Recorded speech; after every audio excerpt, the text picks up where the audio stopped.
let's start with some presentation of myself. I'm a lawyer. Well, I was born as a geek. I'm proudly a computer fanatic. But after that, I was raised as a lawyer. I got a master's degree in information technology law from the University of London. And since the last 10 years, I started using Linux in various fashions. And I am a member of two important associations in Italy. One is based in mainland Italy, and another one is based in Sardinia, actually in Cagliari.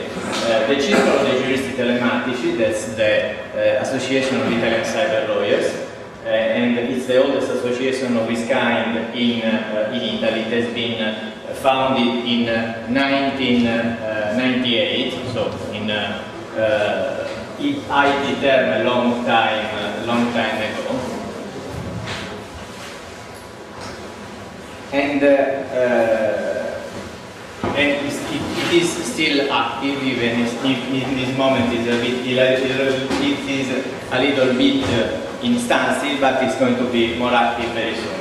And Apriti Software, that's an Italian association for the promotion of open of free software and open knowledge, which is based in Cagliari, and I'm on the board of directors. I'm a consultant for the Sardinian Federation of CCRE, which is the biggest organization of public administrations in Italy, and I'm a public administrator as well in Italy. And in the field of public administration, I mainly deal with the open data field. So I try and promote open free software and open data as much as I can.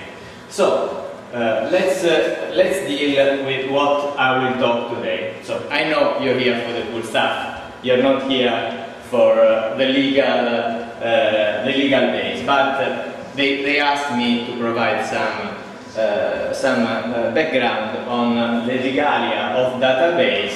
So this afternoon I will deal with something completely different, with the legal principle related to databases. I will deal mainly with the database directive, and then I will go a little further into open licensing, and finally I will deal with some basic principle of data protection with special regard to transborder data flows that is very relevant in my opinion with regard to cloud computing and administrating remote database where the data when the data is located in a third country, meaning by third country meaning a country which is not within the European Union. I am sorry that my approach is very linked to the European Union law. I will deal only with European Union law because I'm Italy-based, as you may easily guess from my accent, and I work mainly in the European field, so I will deal only with EU law. I don't know if any one of you comes from a country who is out of the European Union, or you're all EU-based. Perfect, you're all EU-based, so it's okay. So let's start with the first important rule of law in the matter of database. That's the database directive. The database directive is a directive which has been into force since 1996, and I will deal with it a bit in details. What I won't talk about, I will not talk about software. I will not talk about GPL, GNL, sorry for the misspelling, licenses. Salman would kill me for that misspelling, but anyways, and other free software licensing. Why don't I talk that much? Why won't I talk about licenses? Because in general, all open databases that you use are based on a free software license, or at least an OSI approved license. So that's more or less enough. I only would point out one more option, which could be interesting. That is for a European approach, once again. That's a EUPL license, European Union Public License. It is a free software license, which it's a copyleft license. It's expressly deemed compatible with GNU GPL version 2. It's not compatible with GNU GPL version 3, and it is the only officially backed license, or an officially backed license by the European Commission. So it was born to have a stronger effect especially on public administration, because in many cases it is very convincing for public administration when they want to release some software under a free software license that this kind of license, the European Union Public License, is backed by the European Commission. And another important issue, and then I stopped talking about software, and of course I went against my own slide, but I wanted to talk a little bit about the UPL. The other important advantage of the European Union Public License it is that it is available on every language of the European Union. So and all of those different licenses which are available in Italian, in English, in German and such, are not mere translation, but they are adaptation to the local different legislation, and they are binding in every different language. While if you apply, let's say, the GNU GPL would be V2 or V3, the only lawful and binding version of the license is the English one. The translation is only for reference. So you may incur into problems if the license is not compliant with some law of the particular state where it applies. Having said so for software, let's go and talk about the database directive. The database directive has been into force since 11th of March 1996. It has been into force since March 1996 and deals with the legal protection of databases. I have to say it hadn't had much an effect in general on the legal protection of database, but we should see it later. First of all, what is a database under the directive? Because every European directive has definitions. So you have to define exactly what you're talking about in legal terms. A database is a collection of independent works, data or other material.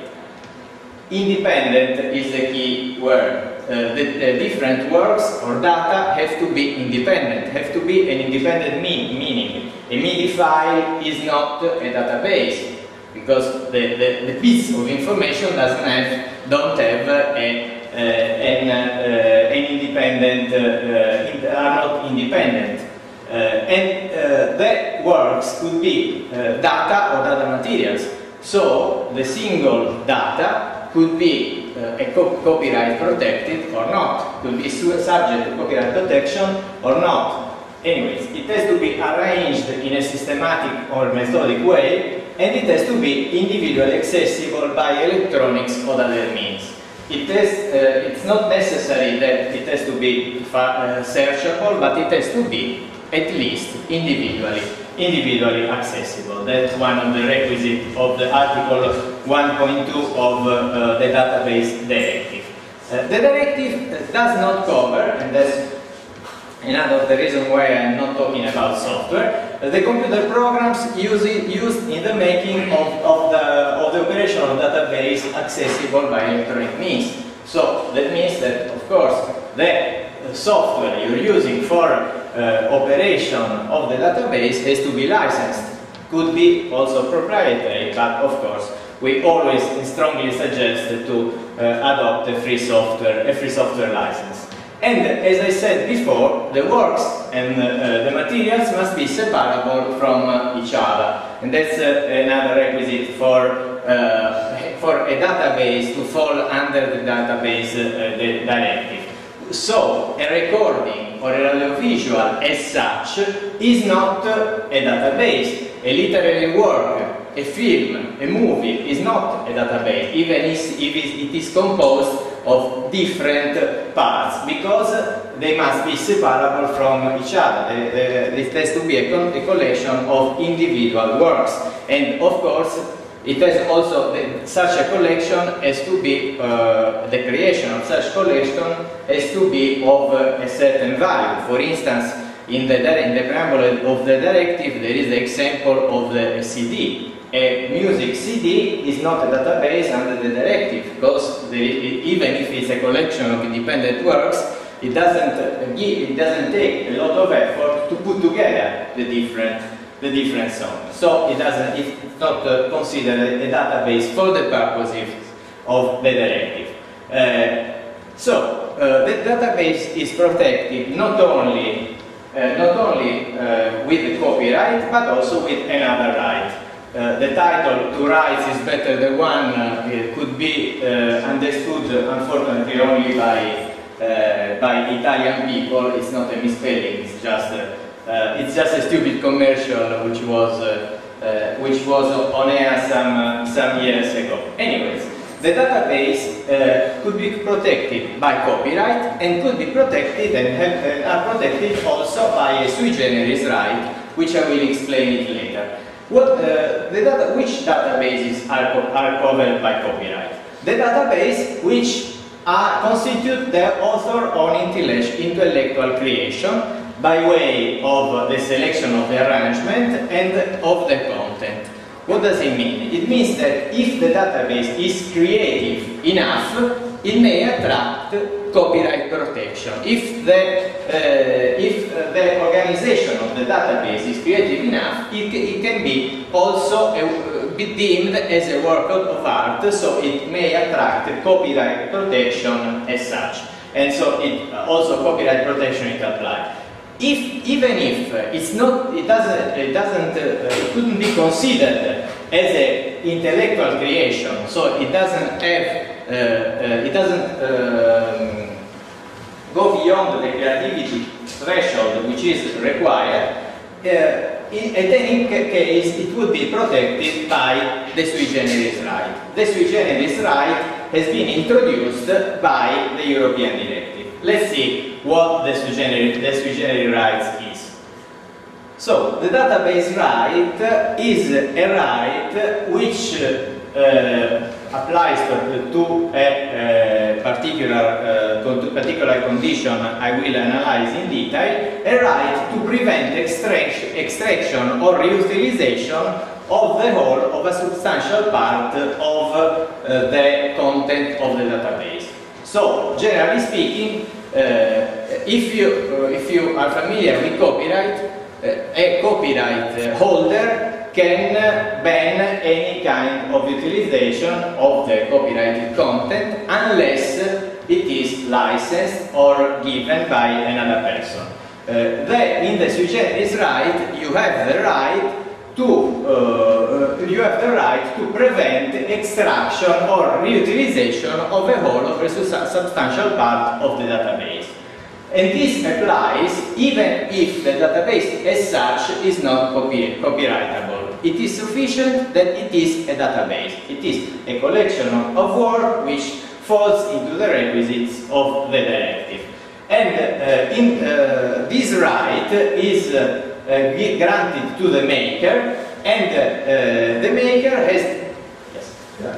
No, I just have two questions. First is a simple question, this sui generis, so what does it mean in English? It's called normally database right in general. Sui generis means a peculiar, it's a Latin word, I don't know how to translate it literally, but more or less it would mean a peculiar right. Okay. I would say like that. So, and it doesn't have, I think, this name, I think they didn't have any interesting name to name this right. It's just I don't know if you know, I think you're familiar with the acronym TWAIN. that's technology without an interesting name. I think that this is right without an interesting name, more or less. There is a long Wikipedia. Yeah, okay. So the other question, even if this is kind of European oriented, it would be interesting, maybe you just have some common knowledge about, do they have similar database protection rights in the US or elsewhere in the world? Under the US there has been some cases starting from face versus rural, which was on telephone directories. And I'm not much expert about US protection, but as far as I remember, there is some kind of protection in the. No, of course, when it's creative, it will be copyrightable. When it's not creative, when it's just a factual database, it will be protected because of the effort you put into the creation of the database. But it's more based on case law. Yeah, exactly. Yeah, you should check face versus rural. That's the leading case. Way. Sorry? This is the American way. Yeah, face versus rural. It's an 80s case. It's the leading case on database. It's the first case of database protection in American jurisprudence. Article 7.1 states that there has been qualitatively or quantitatively substantial investment. So we have to figure out what is an investment which is qualitatively or quantitatively substantial. So the investment, first of all, could alternatively regard the obtaining the content, and we shall see how the European Court of Justice interprets such obtaining the content, verification of the content, so error checking, congruence checking and stuff, and presentation of the content. So this is always everything which deals with the showing the content of the database. So the substantial investment could regard either three of those activities: obtaining, verification, or presentation of the content. And what the investment, however, should be substantial. Substantial, as the Article 7.1 points out, has to be considered in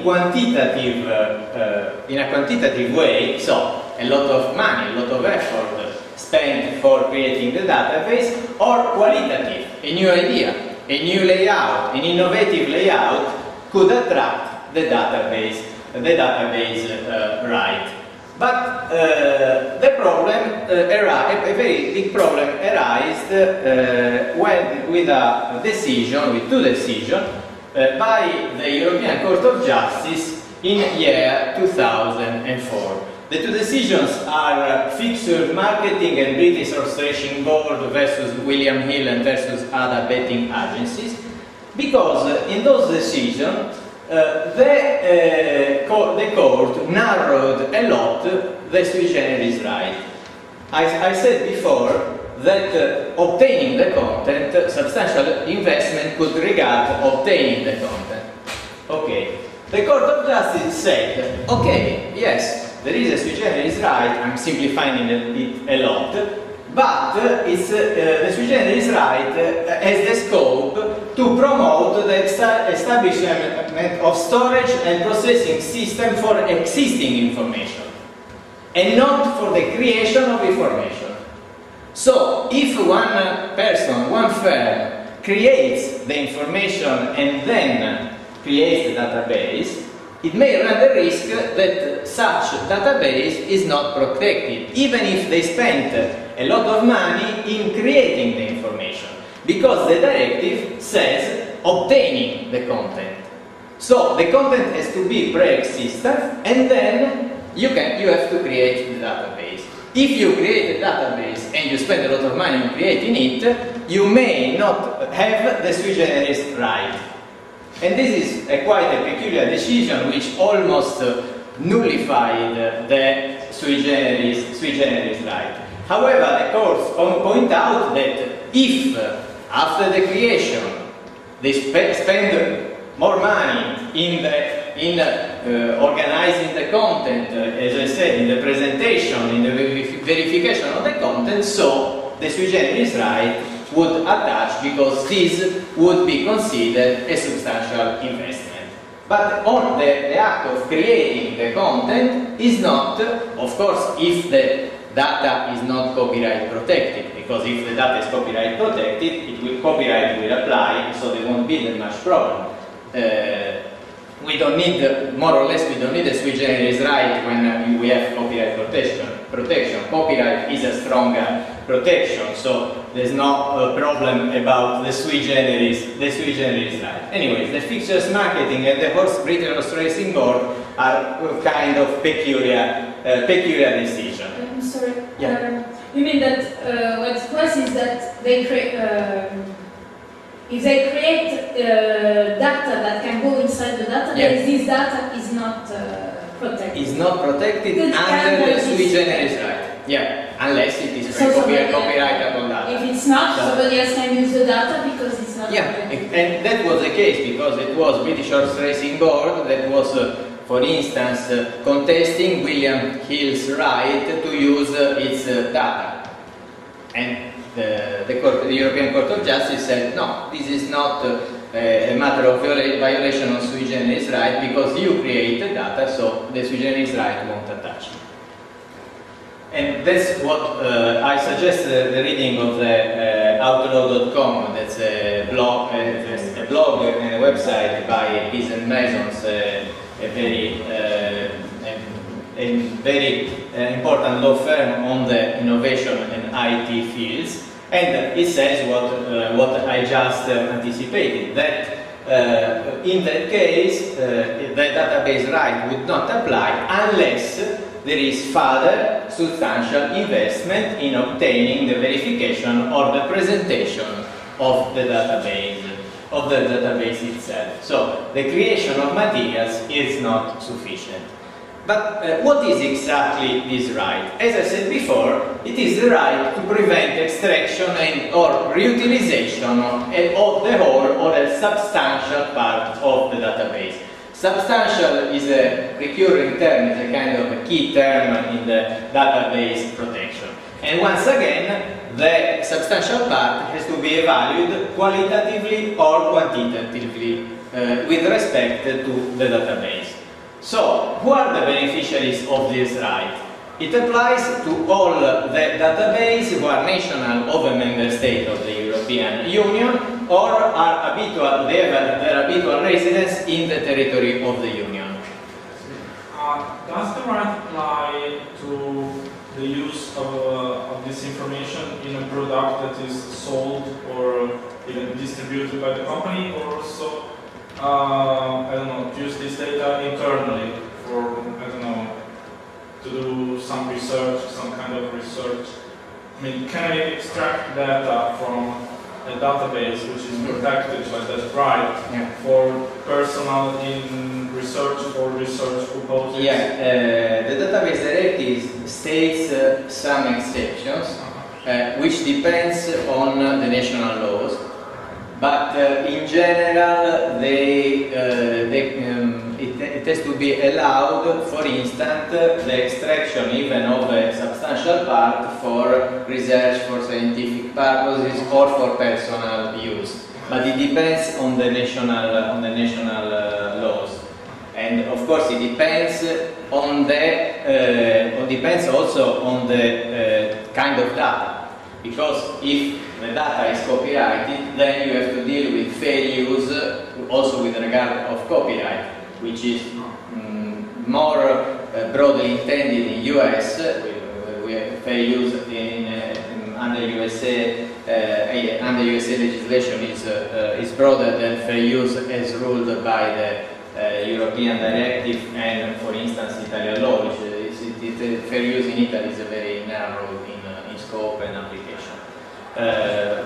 Anyways, if the maker is a company, it applies if the company has its principal place of business or is genuinely linked to with the economy of a member state. So, as long as you are genuinely linked or you have a habitual residence in the EU, this discipline would apply to your databases.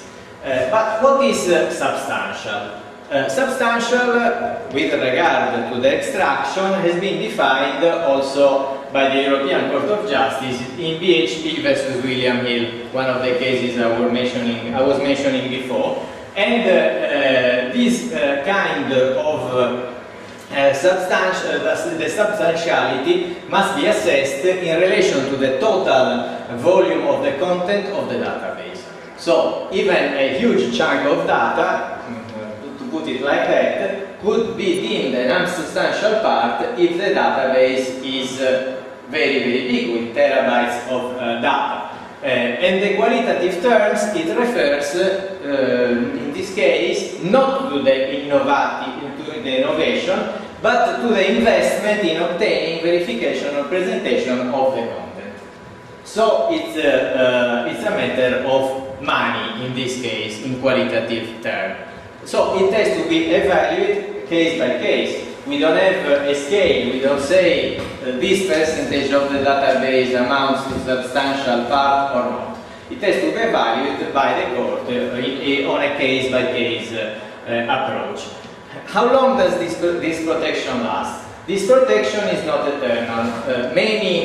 All copyright, all economical rights regarding copyright expire after a certain time. For instance, the general copyright law expires 75 years after the death of the author. In the case of the sui generis right, it expires 15 years after the 1st of January of the year following the date of the completion or publication. If the database has been completed but not publicated, then you have to consider the date of publication of the database. What do you mean by publication? If you create a database and you keep it for private purposes, you're not communicating to any external person. Public, Yeah. If it's on the web or published in a paper. Of course, in that case it's public, so it lasts for 15 years. But it could be eternal. Why it could be eternal? Because any substantial, and this is the third time we have to deal with the substantial term, change of the content would trigger a new term of protection. So, 15 years, if you change the database, and the database is by definition a dynamic object in general, then it will have 15 years more of protection. After the 15 years, of course, yes. So if I buy a book, then we wait 75 years, or what, like after the author has died, then I can copy this book. Yeah. If I want to copy Google's database, I can never do that because it's not legal for me to copy it now, and because they update it all the time, I also cannot wait 15 years. You're not wrong. It's true. I mean, you cannot copy, you cannot go against the sui generis right, so you cannot copy a substantial part. That's a big difference. But if I wait 15 years, they will update the database. Yeah, no, but that's so. If you consider this legislation has been issued, as I said, in 1996. So it's it applied to a different world, to a different environment. Things have changed dramatically, but the database directive is still there. So I guess that it's time for an update. Does it apply also because you say you could take a part of it? Yeah. So instead of taking the whole, you can take a little part, which is not substantially. Yeah, and in that case, it's okay. No, you're not breaching the sui generis right. So if I have 5 friends and we copy 20% of Google's content. Well, under Italian law, if you do for lucrative purpose, you will be liable of a criminal offense because you will be jointly violating the sui generis right.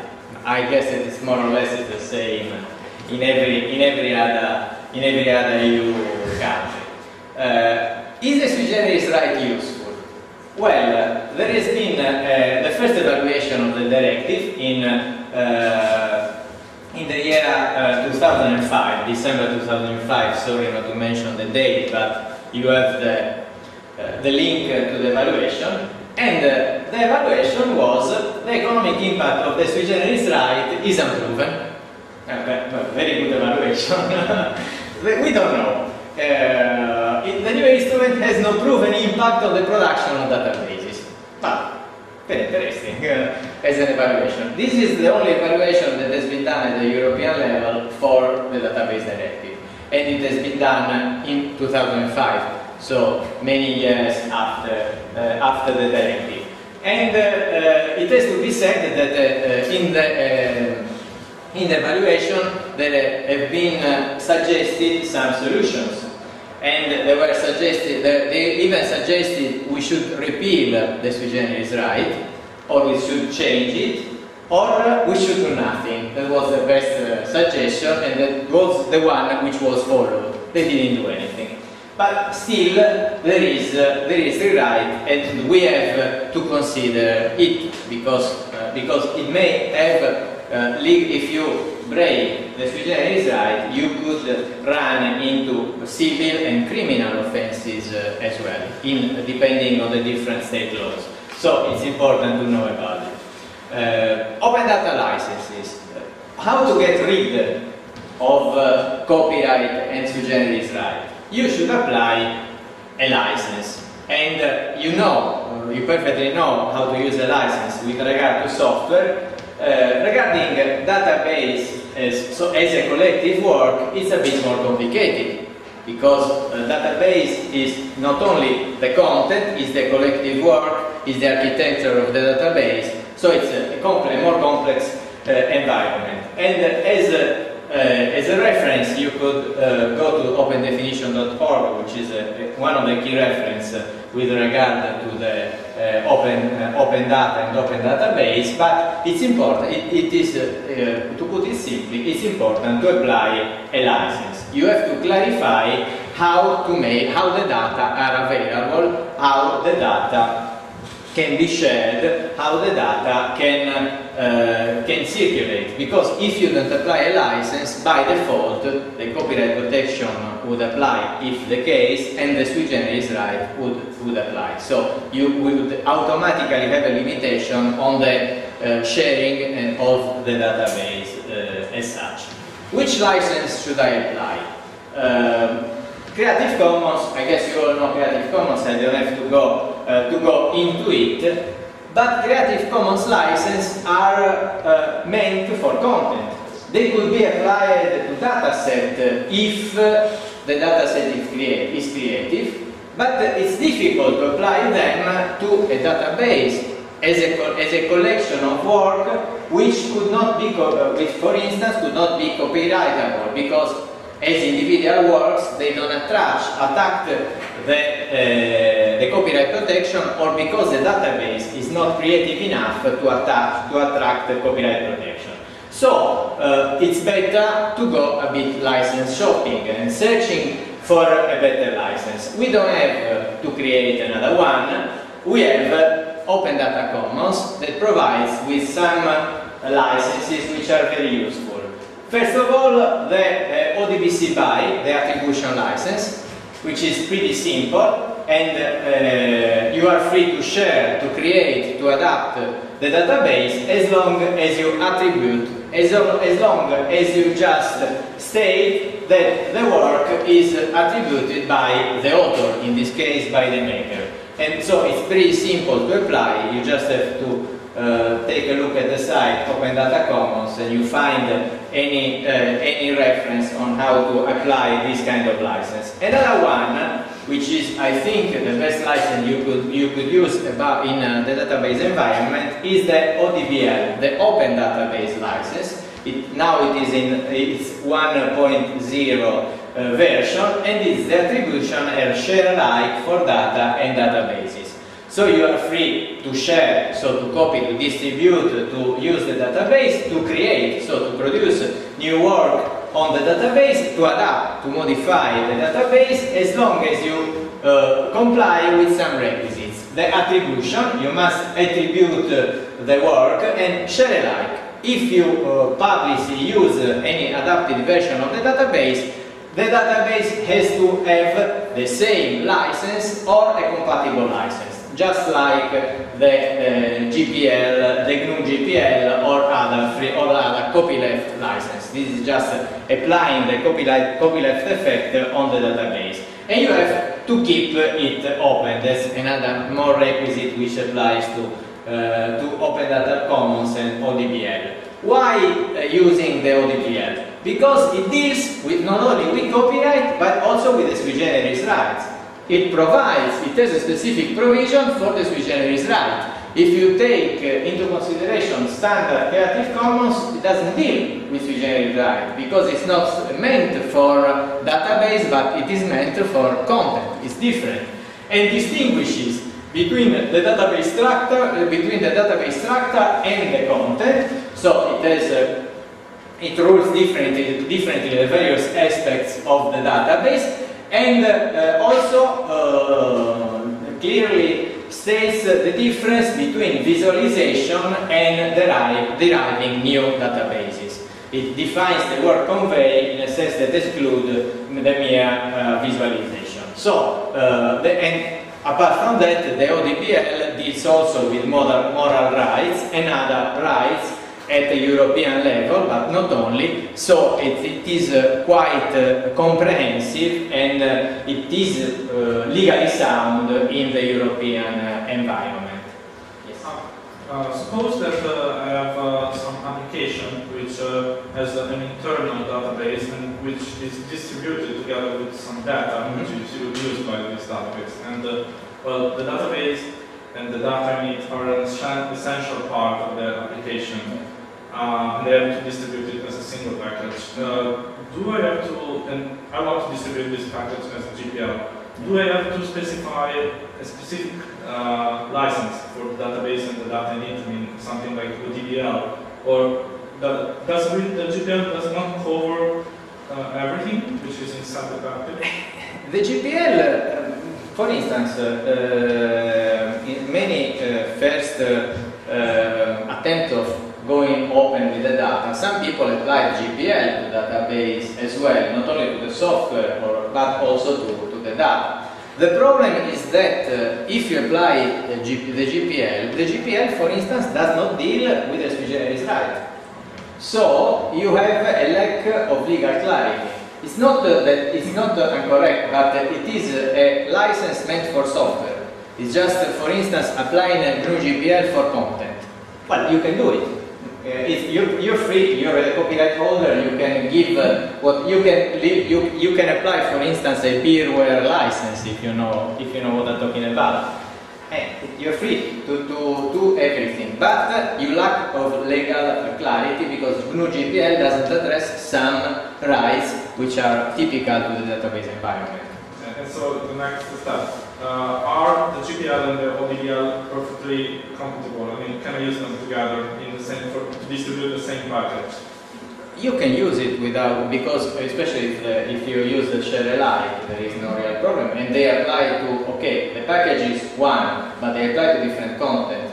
For instance, you can, when you distribute a software and a GNU GPL license, maybe software has trademarks, and you don't bother about the trademarks. Yeah. And they have a different protection, even if the software is under GNU GPL. So copyright is funny because every single piece is protected in a different way and by a different piece of law. So you have to take into consideration the fact that you have to address all the specific issues.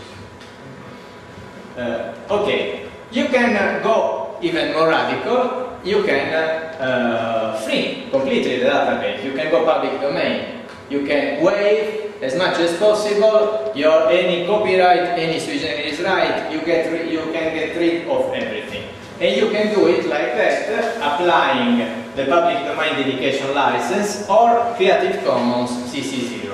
In that case, you waive all economical rights with regard to copyright and sui generis right, and that's a radical solution.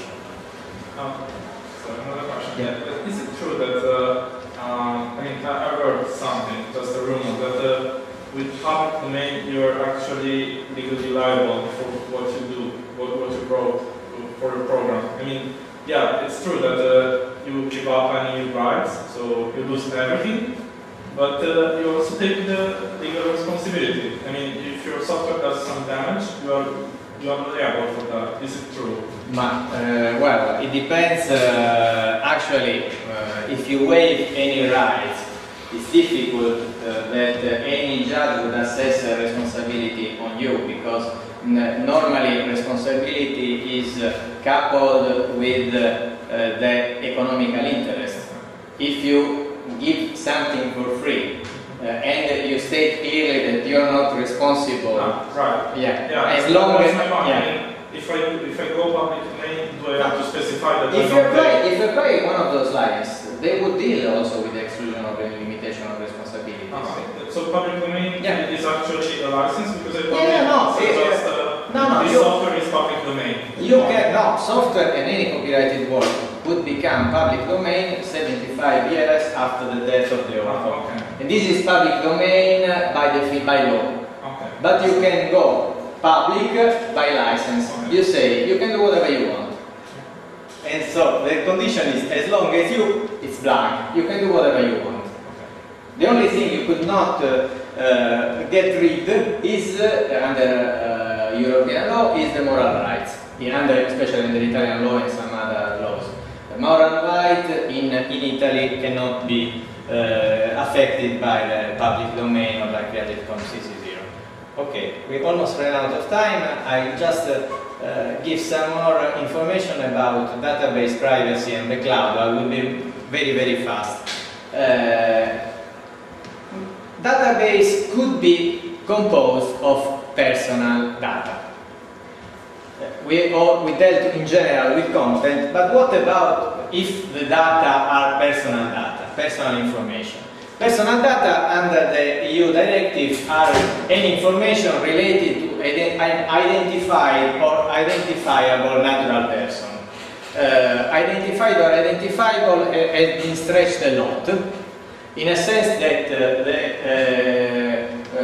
Article 29 Working Party, in one of its opinions, stated that even an IP address under certain circumstances could be a personal data, because it relates indirectly to a natural person that could be identifiable directly or indirectly. So the concept of personal data is quite broad.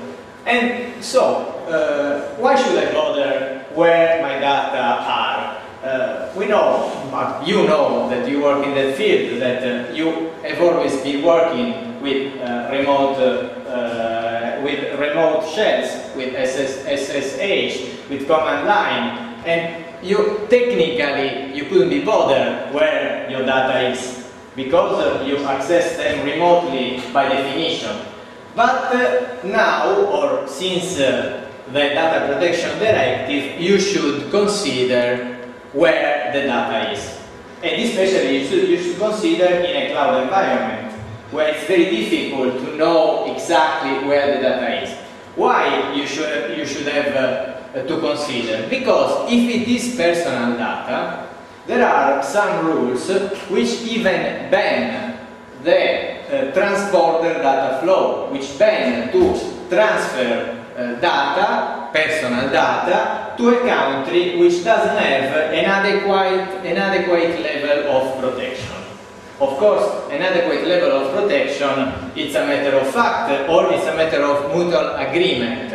But in many cases, apart of course from we are talking about the transfer of data beyond the European Union, you have to take into consideration where the data is. Yes? It says third country ensures, so it must be agreement between countries, and the third country need to ensure the protection. Like if Europe takes some measures to ensure like you keep the data and everything, it doesn't mean anything as long as the country doesn't have an agreement with another country. I mean, it says the country ensures, so it's not something that you can do, like encryption or protection or whatever, firewalls, I don't know, guards, safes. It's something that the country should do. Yeah, no, it's something that has to be agreed at, or has to be stated by the European Commission, which says, okay, for instance, last year the European Commission stated that Israel has an adequate level of protection. Well, kind of easy to understand that Israel has But how is the US? US, we have the safe harbor, which is an agreement. You can find many information about the safe harbor, and if you comply with the condition of the safe harbor, you can transfer the data to US. Okay. So the US is fine. So in the US it's actually like you say, so the US has poor privacy laws, but if you comply with the safe harbor rules, or formally comply, you're okay. Okay, good. Okay. There are some derogations. First of all, if you can transfer even to a country which does not ensure an adequate level of protection, if you have the consent of the data subject. If the data subject says, I don't care, you can do it. If the transfer is necessary for the performance of the contract, I'm simplifying. If the transfer is done for an important public interest ground or to protect the vital interest of the data subject, or is done according to a public register, so a register which is deemed to be public or to which amounts to, or which you can demonstrate a public legitimate interest. But in general, we have to take into consideration where the data is transferred. So, concluding, because I ran out of time, when creating, managing and sharing a database, you have also to take into consideration also, unfortunately for you, the legal layer. So you have to think about us, poor IT lawyers who have to deal with such topics on your behalf. I finished. If there are any questions, I'm here and I thank you for your attention. What is considered personal data? Like, I mean, if you have, like, name, whatever, address, that's obviously personal data. If you make an, I don't know, secure MD5 cache from that, is it considered personal data or not? I think in that case the response is not technical but it's practical, in a sense that if you have both the list of hashes and the list of names, then you can... I'm asking in the sense of storing the data in the third country. I'm storing the hashes in the third country, but I'm not storing original social security numbers in the third country. Yeah, but you have the availability of both.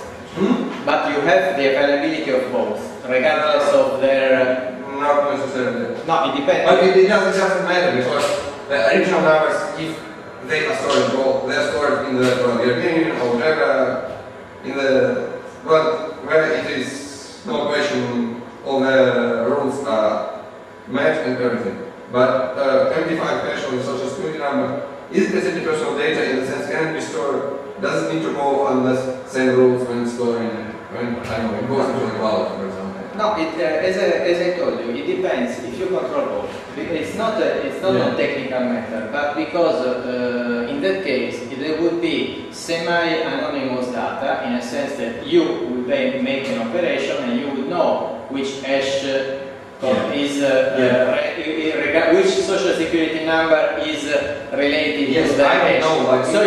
So you match them, and you know which is you can show which is the natural person to which that social security number and that hash belongs to. Okay. So it's not a technical thing. Yeah, but it's a semi-anonymous. No, but when it fully anonymous. When it goes into the cloud and goes to whatever, some other country, you should. This country cannot de-anonymize them because they don't have the original. No, but it doesn't.